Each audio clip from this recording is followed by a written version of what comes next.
যতই পাঠাও ইডি, বাংলায় আবার জিতবে দিদি। শনিবার এমনটাই স্লোগান তুলে ধরে ইডি এবং বিজেপির বিরুদ্ধে মালদায় পথে নামল তৃণমূল যুব কংগ্রেস।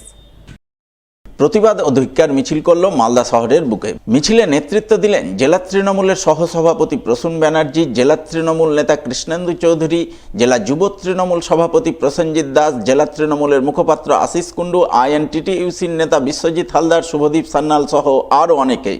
তারা সকলে মিলে এদিন মালদা শহরের বুকে মিছিল করে কলকাতায় আইপ্যাক অফিসে ইডি অভিযানের বিরুদ্ধে সুর চড়ান এবং বিজেপির বিরুদ্ধে চক্রান্তের অভিযোগ তুলে বিজেপিকেও এক হাত নেন। চলো বাংলা তোমার সাথে আছে, সাথে আছে, সাথে আছে। মমতা বন্দ্যোপাধ্যায় এগিয়ে চলো, বাংলা তোমার সাথে আছে।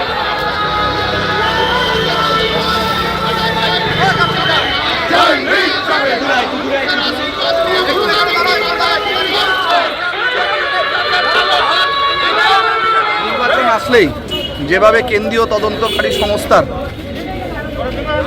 বিশেষ করে তৃণমূল কংগ্রেসের প্রতি যে বিজেপির নেতৃত্বে যে ইডিকে লেলিয়ে দেওয়া, তার ফলস্বরূপ হিসাবে আপনারা দেখেছেন যে তৃণমূল কংগ্রেসের যে আইটি সেলের অফিস আছে সেখানে গিয়ে ইডি তছনছ করে দিয়েছে এবং তৃণমূলের নথি তারা চুরি করছে।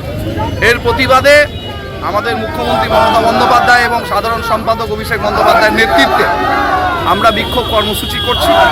আজকে তৃণমূল যুব কংগ্রেসের শহরের পক্ষ থেকে মালদা শহরে এক বিক্ষোভ কর্মসূচি হলো।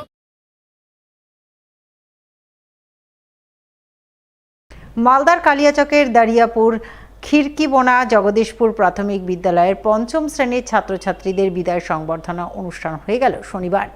একই বিদ্যালয়ের প্রাথমিক এবং প্রাক প্রাথমিকের নবাগত ছাত্রছাত্রীদের নিয়ে নবীন বরণ অনুষ্ঠান আয়োজন করা হয়। এই উপলক্ষে এদিন বিদ্যালয় প্রাঙ্গণে এক জমজমাট অনুষ্ঠানের আয়োজন চোখে পড়ে। বিদ্যালয়ের ছাত্রছাত্রীরা নাচ, গান, আবৃত্তি পরিবেশন করে মঞ্চ মাতিয়ে তোলে।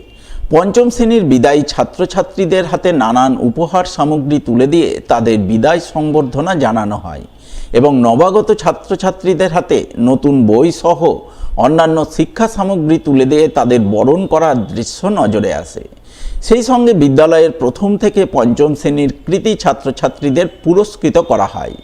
সব মিলিয়ে জমজমাট অনুষ্ঠানে এদিন আনন্দ মুখরিত হয়ে ওঠে খিকিরবোনা জগদীশপুর প্রাথমিক বিদ্যালয় প্রাঙ্গণ, তা বলাই বাহুল্য।